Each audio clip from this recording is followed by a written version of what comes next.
Hello student. आज का हमारा टॉपिक है साइक्लोट्रॉन। साइक्लोट्रॉन साइक्लोट्रॉन एक डिवाइस है चार्ज पार्टिकल को एक्सेलरेट करने के लिए। साइक्लोट्रॉन एक डिवाइस है चार्ज पार्टिकल को एक्सेलरेट करने के लिए। It is a device used to accelerate charge particles. It is a device used to accelerate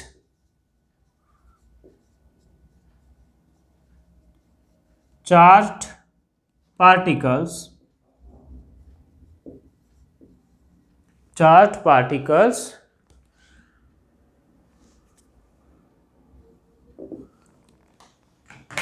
to very high velocities. To very high velocities. इसका प्रिंसिपल क्या है? प्रिंसिपल क्या है? अगर आपके पास एक इलेक्ट्रिक फील्ड है और उसमें मान लीजिए ये इलेक्ट्रिक फील्ड है, ये नेगेटिव प्लेट है और ये पॉजिटिव, तो कोई भी चार्ज पार्टिकल अगर ये पॉजिटिव है, चार्ज पार्टिकल पॉजिटिव है तो ये इधर एक्सेलरेट होगा, और अगर नेगेटिव है तो ये इस तरफ एक्सेलरेट होगा। तो कोई भी चार्ज पार्टिकल के ऊपर अगर आप इलेक्ट्रिक फील्ड अप्लाई करेंगे यानी वो पोटेंशियल डिफरेंस अप्लाई करेंगे तो वो एक्सेलरेट होगा। ओके, तो ये charge particle can be accelerated by applying electric field. अब या तो आप बहुत ज़्यादा पोटेंशियल डिफरेंस अप्लाई करो सो दैट बहुत ज़्यादा एक्सेलरेट हो, हाई वेलोसिटी अचीव हो, या फिर बार बार वो घूमकर, जैसे मान लीजिए पॉजिटिव है ये इधर एक्सेलरेट होगा, ये फिर वापस यहाँ से आ जाए, बार बार घूम के यहीं पर आता रहे, बार बार वेलोसिटी बढ़ती रहे, हर बार आएगा वेलोसिटी बढ़ेगी, फिर आएगा वेलोसिटी और बढ़ेगी। ओके, तो ऐसा कैसे हो सकता है? एक ही पाथ से वो बार बार पास करे, जैसे सर्कुलर पाथ है वहाँ पार्टिकल एक ही पाथ से बार बार पास करता है, और सर्कुलर पाथ में हम एक चार्ज पार्टिकल को इजीली मूव करवा सकते हैं। कैसे? परपेंडिकुलर मैग्नेटिक फील्ड से, क्योंकि motion of A charge particle in A perpendicular magnetic field is circular. हमने पढ़ा था इससे पहले लास्ट क्लास में ही। तो इसका प्रिंसिपल में हम लिखेंगे ए charge particle can be accelerated, A charged particle can be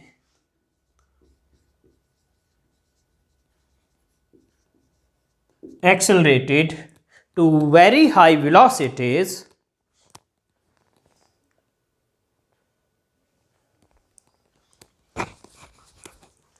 can be accelerated to very high velocities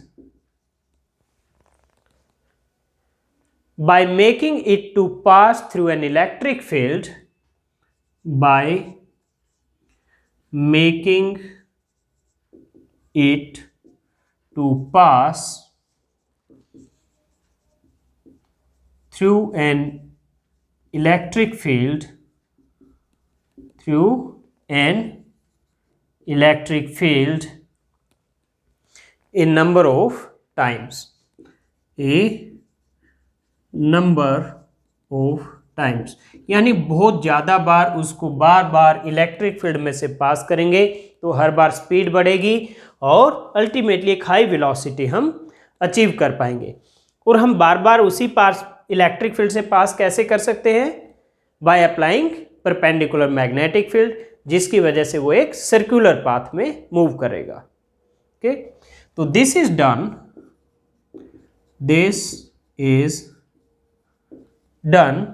with the help of a perpendicular magnetic field, with the help of a perpendicular, ये symbol है perpendicular का, magnetic field, perpendicular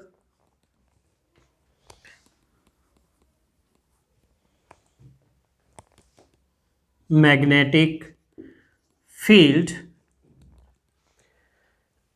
which causes the particle to move, which causes the particle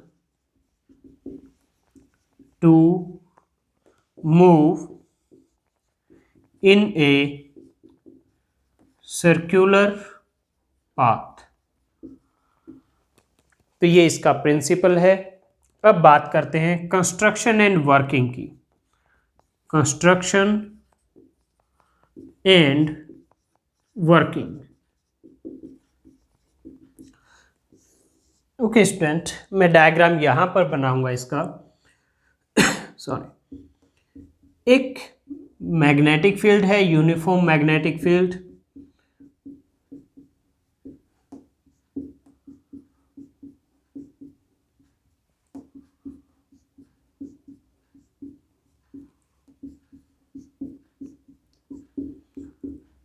इसमें दो conducting डीज हैं, यानी D shape के दो conductor हैं, एक ये है और दूसरा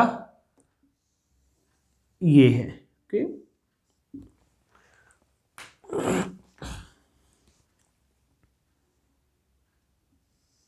इस तरह से इनके बीच में यहां ये ब्लैंक स्पेस है, ये कंडक्टर है, और ये जो दोनों कंडक्टर हैं they are connected to a high frequency alternating voltage.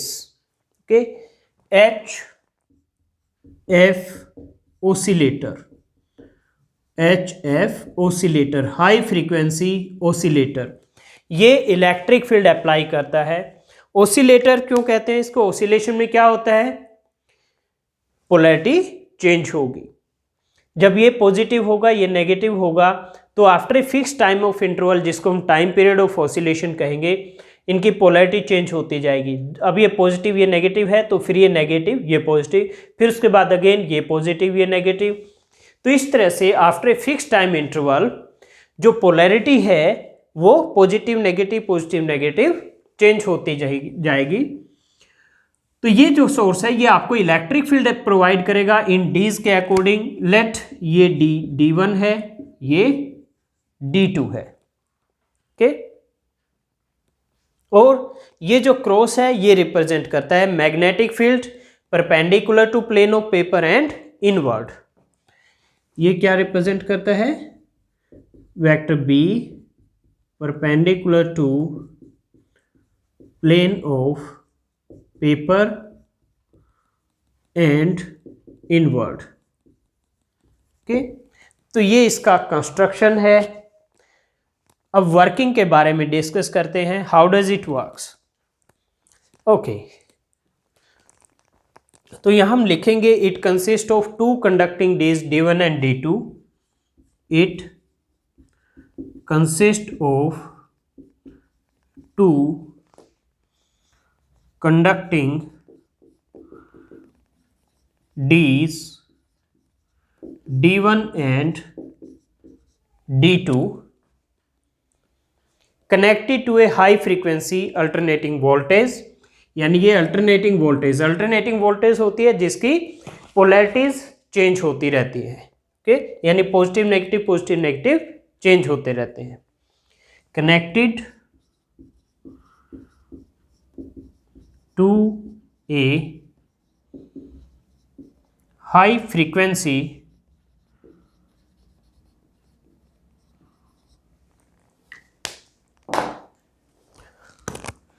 alternating high frequency alternating voltage। okay, a magnetic field is applied perpendicular to D's, और ये जो मैग्नेटिक फील्ड है D's के ऐसे परपेंडिकुलर है।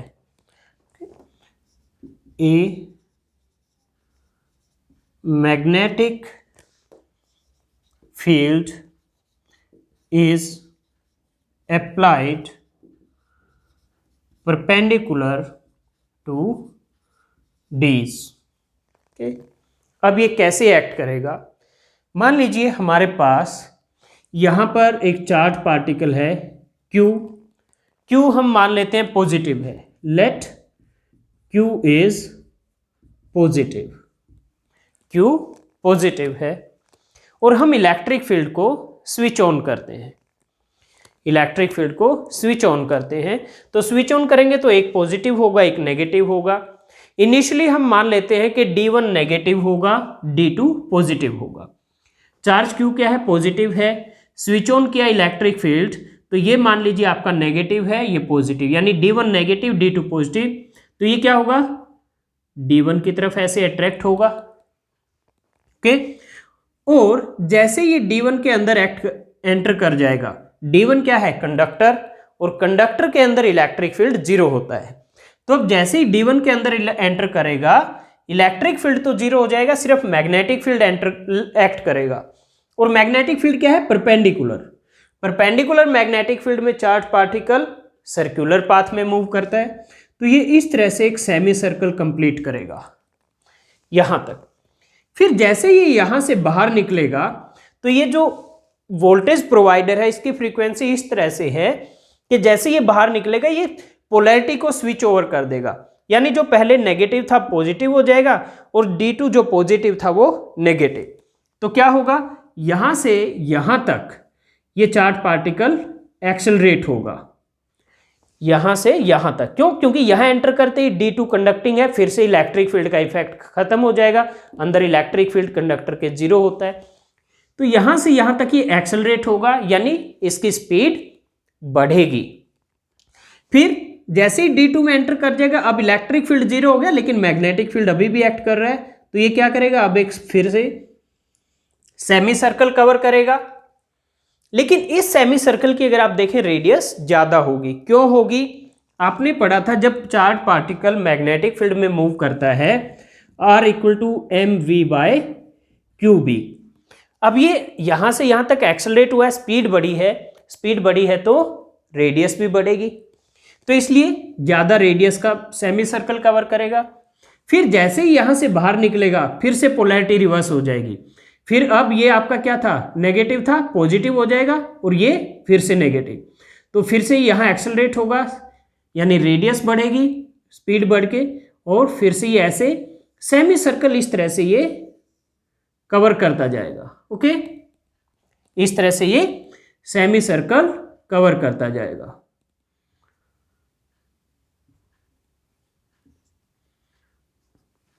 ऑलराइट, तो ये है कैसे ये वर्क करता है।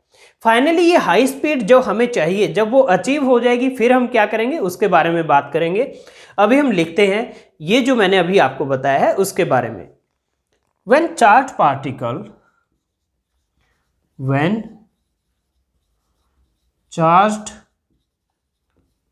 particle स्टूडेंट, ये वर्किंग अगर एक बार में आपको समझ ना आई हो तो आप वीडियो को बैक कीजिए और दोबारा से देखिए, आपको जरूर समझ आएगी। व्हेन चार्ज पार्टिकल, हमने माना है कि चार्ज पार्टिकल पॉजिटिव है, enters the gap between the two days, यहां ये गैप यहां पर जब आता है, enters the gap between two days, electric field is switched on. Electric field is switched on. Electric field को स्विच ऑन करेंगे। Let initially D1 is negative, D2 is positive. Let initially D1 is negative and D2 is positive, okay, and charged particle will be accelerated and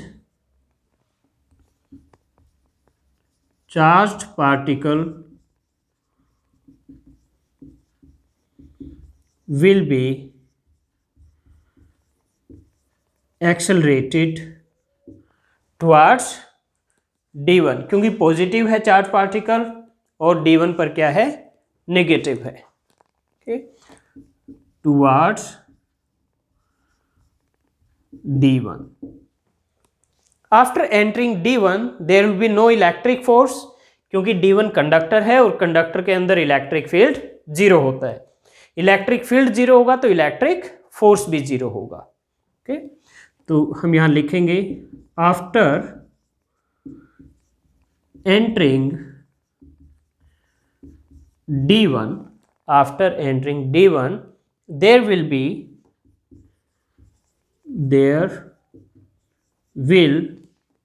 be no electric force acting on the particle,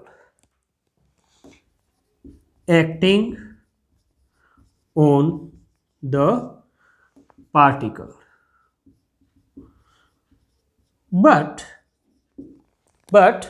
magnetic force will cause the particle to move in a semicircle। लेकिन magnetic force की वजह से ये semi circle cover करेगा, but magnetic force will cause the particle to move in a semicircle, will cause the particle to move in a semicircle।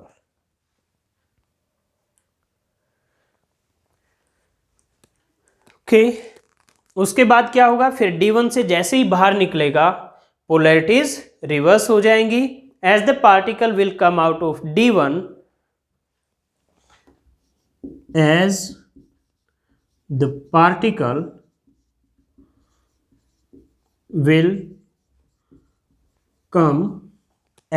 particle will come out of D1,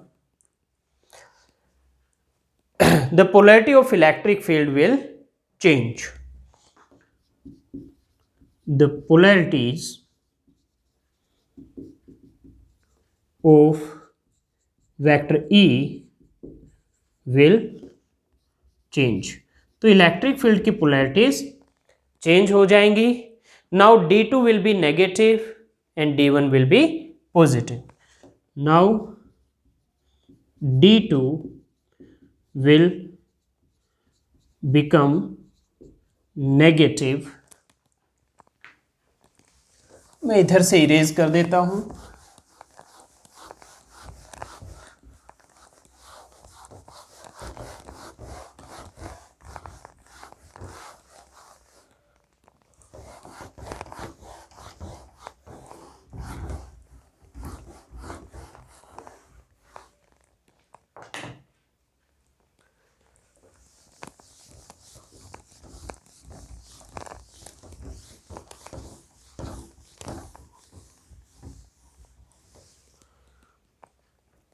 D2 will become negative and D1 will be positive।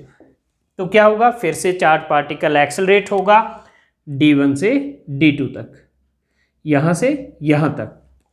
Okay, so the particle will be accelerated in the region between D1 and D2। इस reason में accelerate होगा। सो the particle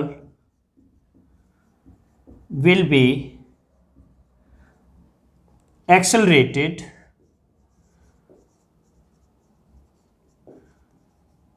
in the region between D1 and D2। तो D1 और D2 के बीच में particle accelerate होगा। Okay, अब उसके बाद क्या होगा, after entering D2 particle will again cover a semi circle. फिर D2 में एंटर करने के बाद फिर से सेमी सर्कल, लेकिन इंक्रीज रेडियस के बाद, क्योंकि यहां से यहां एक्सेलरेट हुआ है तो स्पीड बढ़ी है, स्पीड बढ़ी है तो R भी बढ़ेगा। तो D2 में जो सेमी सर्कल होगा वो इंक्रीज्ड रेडियस के साथ होगा, बढ़ी हुई रेडियस के साथ होगा। Okay, after entering D2,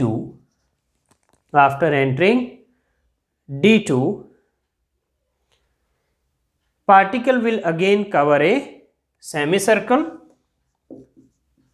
Particle will again cover a semicircle,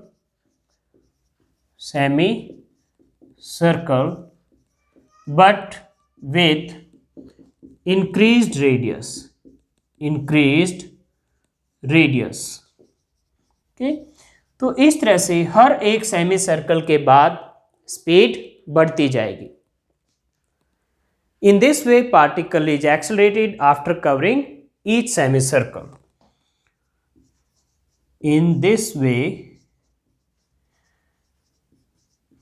particle is accelerated after covering each semicircle. After covering each semicircle, and a desired velocity is achieved to start nuclear reaction. And फिर हम क्या करेंगे, जब desired velocity achieve होगी हमें जो चाहिए थी, तो हम यहाँ पर एक विंडो होती है, उसके थ्रू इसको पार्टिकल को रिसीव करेंगे और यहाँ पर एक टारगेट होगा. उस टारगेट को ये पार्टिकल हिट करेगा और एक न्यूक्लियर रिएक्शन को स्टार्ट करेगा. Okay, bye covering each semicircle and A desired velocity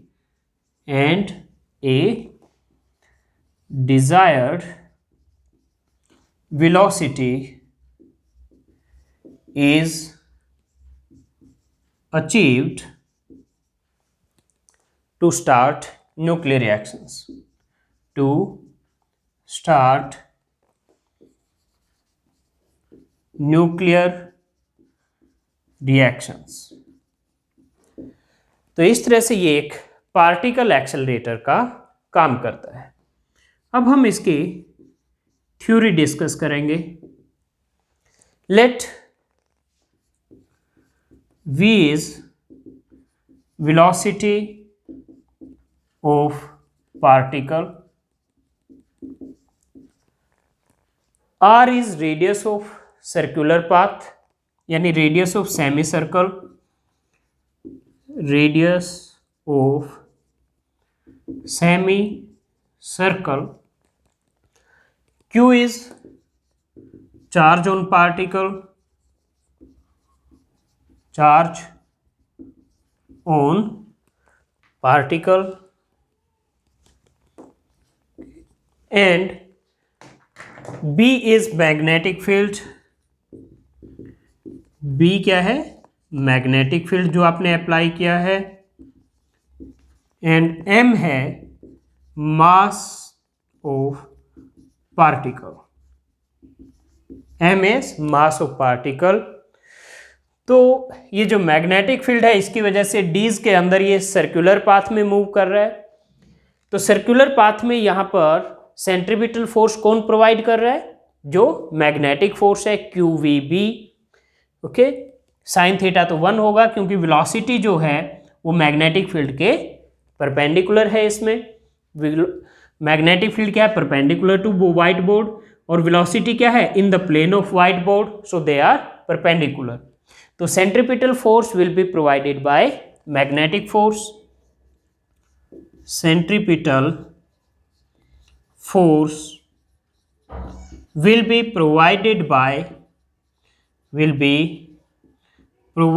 by magnetic force. So mv square by r is equal to QVB sin theta 1 हो जाएगा क्योंकि थीटा 90 डिग्री है वेलोसिटी वेक्टर और मैग्नेटिक फील्ड के बीच में. तो v से स्क्वायर की एक पावर कैंसल, तो यहाँ से रेडियस आ गया आपका mv बाय QB. तो ये होगा रेडियस ऑफ सेमी सर्कल. हर एक सेमी सर्कल में जैसे जैसे वेलोसिटी बढ़ेगी रेडियस भी बढ़ती जाएगी. ओके, अब मैं इधर वाला पार्ट इरेज कर देता हूँ, मुझे डायग्राम की और ज़रूरत नहीं है. ओके, अब हम जैसे हमने पहले कैलकुलेट किया था, frequency, angular frequency, time period, वो सभी कैलकुलेट करेंगे।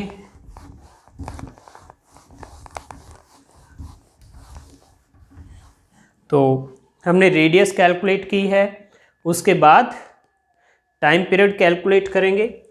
तो टाइम पीरियड क्या होगा, टाइम पीरियड हमने पहले भी कैलकुलेट किया था, ठीक वैसे ही करेंगे।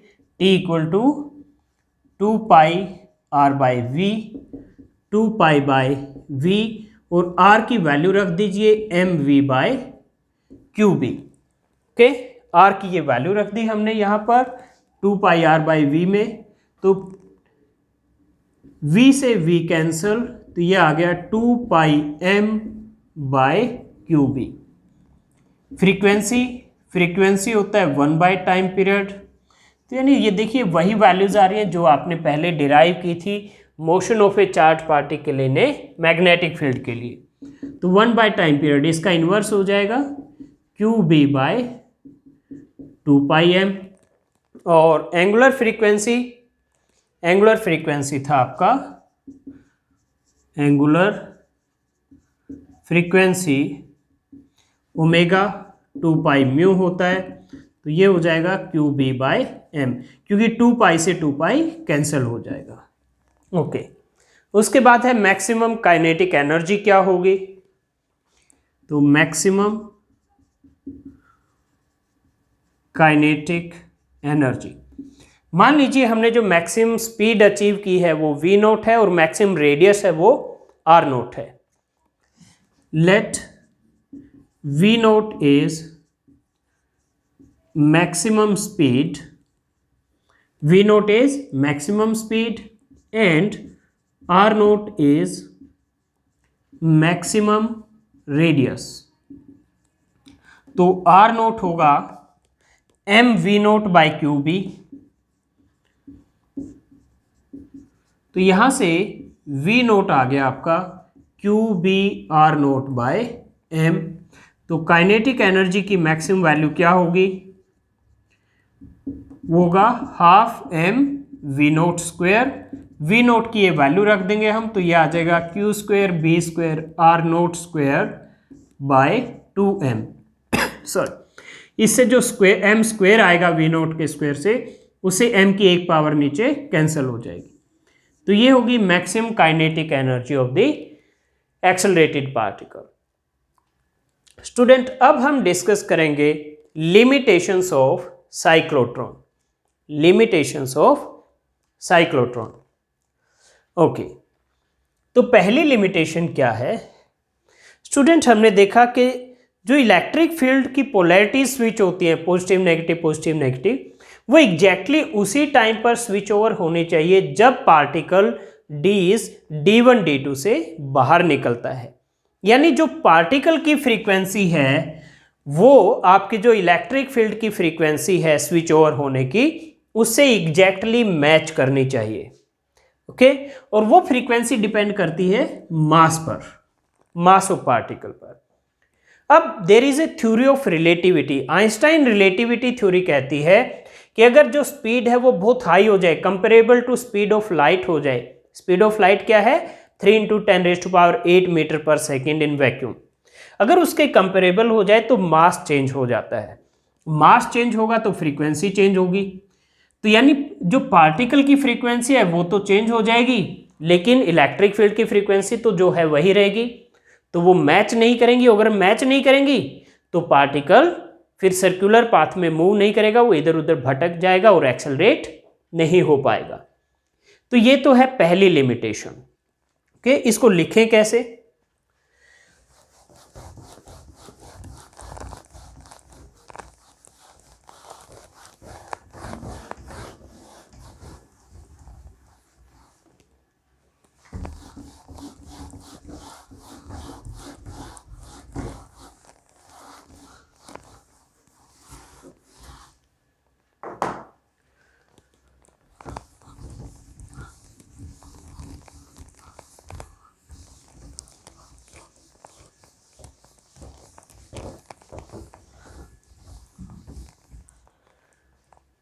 Okay.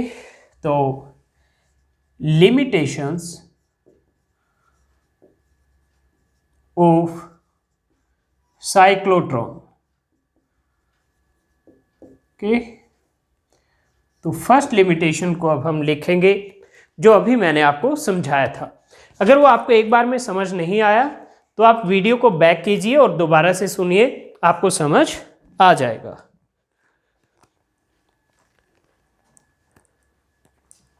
Okay, the frequency of electric field and frequency of revolution of particle are same in cyclotron।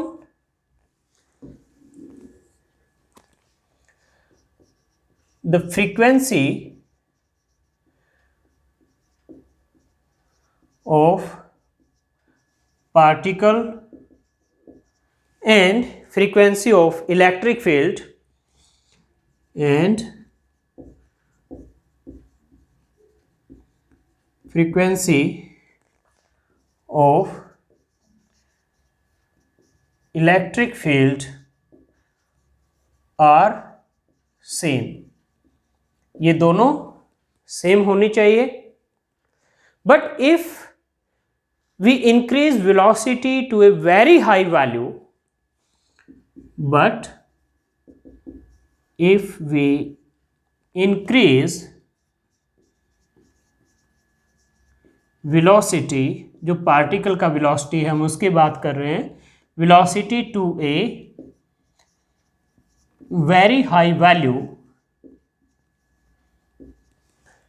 तो क्या होगा, आइंस्टाइन थ्योरी से मास चेंज हो जाएगा। Okay, the mass of particle will change, the mass of particle will change and फिर क्या होगा, mass change होता है इस फॉर्मूले के according, m equal to M naught by root 1 minus V square by C square.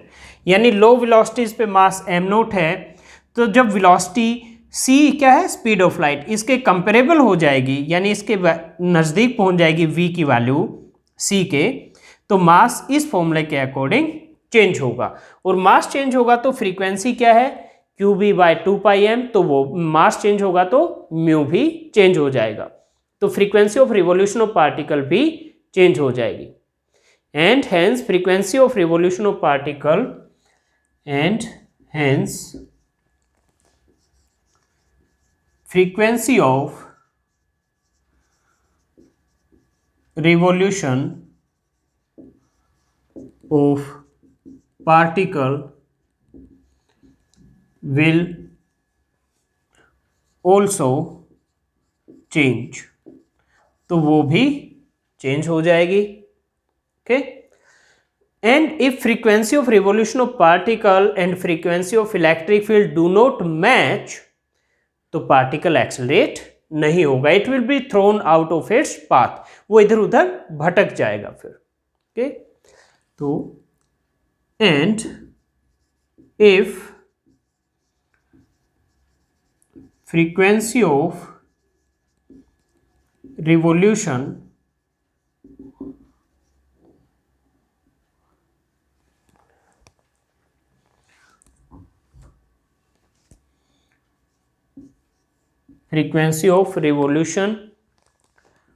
of particle and frequency of electric field do not match, अगर वो मैच नहीं करती हैं, particle will not be accelerated, particle will not be accelerated.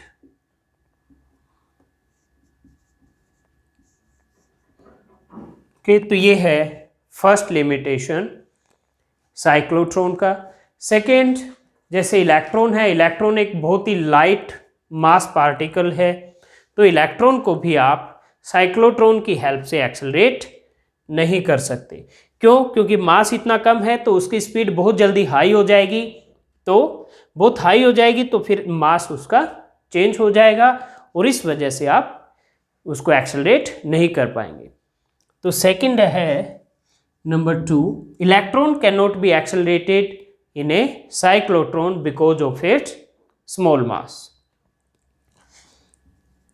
Electron can not be accelerated in a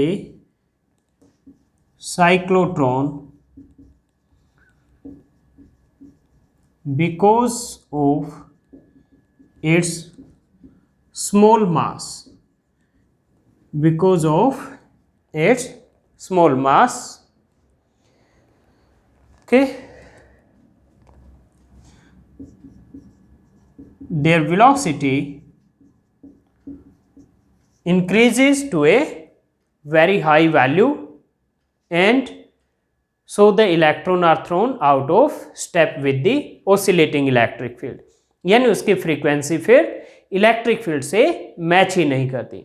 there velocity small mass होने की वजह से क्या होगा, वो a = f/m, m जितना कम होगा a ज़्यादा होगा, यानी एक्सेलरेशन ज़्यादा होगा। एक्सेलरेशन ज़्यादा होगा तो वेलोसिटी भी ज़्यादा बढ़ेगी। Okay, there velocity increases to a very high value. Their velocity increases to a very high value and so the electron are thrown out of the step and so the electrons are thrown out of the step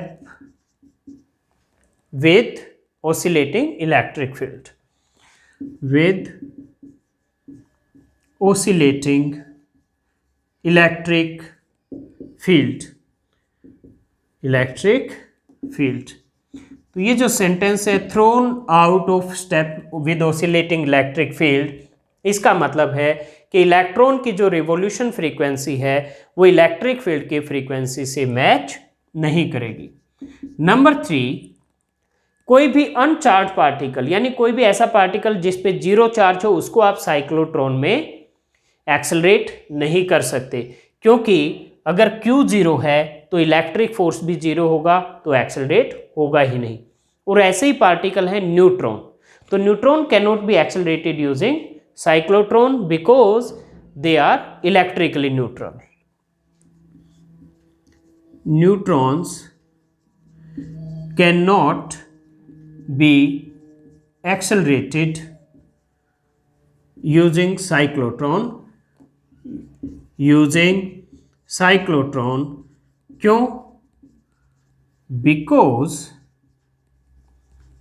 they are electrically neutral, उन पर कोई charge नहीं होता, zero charge होता है, electrically neutral. तो student ये थी कुछ लिमिटेशंस ऑफ साइक्लोट्रॉन। अब हम यूजेज ऑफ साइक्लोट्रॉन के बारे में बात करेंगे। यूजेज ऑफ साइक्लोट्रॉन, तो साइक्लोट्रॉन से हमने पढ़ा कि हाई वेलोसिटी अचीव कर सकते हैं, तो उससे क्या होगा, न्यूक्लियर रिएक्शन स्टार्ट कर सकते हैं।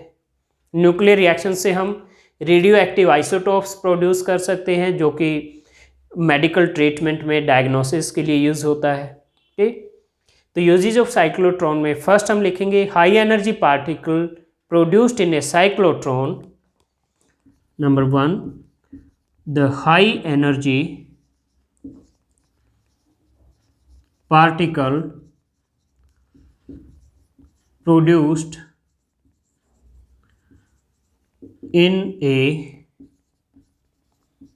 cyclotron, the high energy particle produced in a cyclotron are used to bombard nuclei, are used to bombard nuclei, okay, and study the resulting nuclear reactions, and study the resulting nuclear reactions. तो high energy particle जब किसी nucleus पर bombard होता है तो एक नई nuclear reaction start हो जाती है। Second, it is used to produce radioactive isotopes. It is used to produce radioactive isotopes,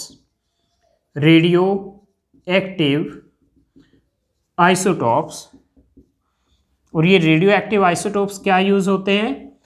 which are used in hospitals, which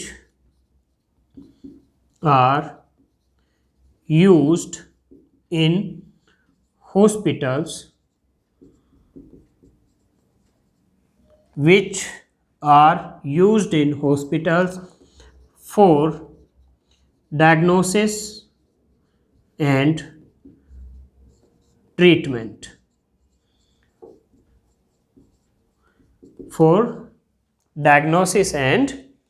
treatment. तो स्टूडेंट, ये था आपका टॉपिक साइक्लोट्रॉन। ये हमारा कंप्लीट हो गया है। आज की क्लास में इतना ही।